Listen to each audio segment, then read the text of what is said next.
Broadcasting. Live.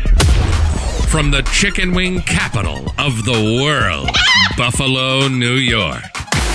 You're listening to the Marketing Above All podcast. Your source for all things, marketing and total world domination. This is Marketing Above All, and this is your host, Michael Tasner. Hey there, and welcome to episode 28. Today's topic is this: new offers, new packages, product change-up, service change-up. So let me tell you what this means. So there's human psychology and human behavior that for people like us, things get stale. Now there's always a certain crowd that they have certain go-tos, and they're creatures of habit, and certain restaurants they'll go to, they'll only order the same thing. They only go to the movie theater at the same time every year, order the same. So a lot of those habitual things. But more humans, businesses, consumers alike, they like to see what's new, what's hot, what's trending, what's fresh. And far too often, as a local business owner, you kind of get set in your ways, and things often will get a little stale. So I want to give you some methodologies and really simple tweaks that you can make to start to change up some of your offerings and things like that without really having to drastically change stuff. So this is very different from upsells or cross-sells. This is a lot more around branding and consumer and business perception of your offerings. So I'm going to think here for a second, and I'm going to pick a niche that I haven't talked about in a while. So let's say you've got a local veterinarian office. So whether you work there, whether you're the vet, or you've got a couple of different vets. So there's a lot of standard things. So there's the yearly checkups, the shots, God forbid you need, urgent surgeries and things like that. And chances are they also have different dog foods and food and different things like that. So the medical space is a little bit different, but I'm still gonna stick with this example to kind of play this one out. The medical space is different in the sense of you don't always necessarily need new offerings because people get, they really get invested in the personality. So the veterinarian, the doctor, the nurse, the PA in a veterinarian type atmosphere or a doctor's office. But with that said, there's always a lot of people that they want to know that your office has the latest and greatest technology. They want to know that you're on the leading edge and there's new things that you're trying and things like that. So if I were a veterinarian and had a veterinarian business, to continue to keep things fresh, I would start to look at coming up with naming conventions. So maybe the annual checkup, maybe we call it the year of, the year of cats. I don't even know I know China has different years of animals and things like that. So, and maybe you're calling it something fun and interesting, and then there's a little bit of a play on something that kind of goes along with the cat thing. And that's kind of a wild example, not the best example, but I'd want to look at renaming that annual checkup to something different. Because in the consumer's eyes, it's different, it's new, it's, even a little exciting, for example. I might want to change some things up and test the waters with a completely new product line to say, we're testing this out and we would love to show it off to you, for example. I might want to roll out a little partnership that doesn't cost anything with a local charity other than doing some sponsorships. So I want to find ways for your local business to just change things up a little bit.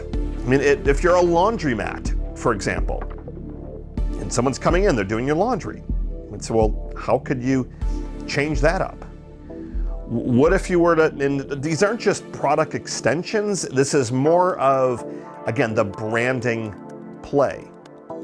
Maybe you now have something as simple as every day of the week has a theme, and you've got some fun signs that you put out there that don't really cost anything, but Wash Wednesday, and I don't know, there's certain music that's playing, just different ways to take some of these things from just being stale to just being a little bit different.